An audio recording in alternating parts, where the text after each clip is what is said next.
শিৱসাগৰৰ পৰা পবিত্ৰ মক্কালৈ ৰাওনা ১৩২ গৰাকী হজযাত্ৰী শিৱসাগৰৰ জেঙনিকটীয়া মছজিদত সমূহীয়া দুৱাত অংশগ্ৰহণ হজযাত্ৰীসকলৰ আজি ২৭ গৰাকী হজযাত্ৰী গুৱাহাটী অভিমুখে ৰাওনা হৈছে অহা ২২ মেত পবিত্ৰ জিদ্দা অভিমুখে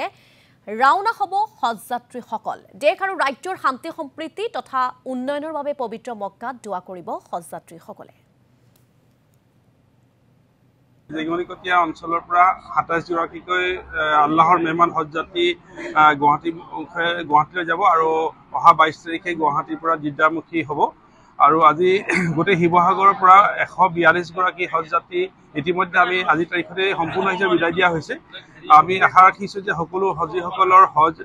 সহজ হওক আৰু তেওঁলোকৰ যোৱা অহাৰ পথ নিৰাপদ হওক আমি শিৱসাগৰবাসী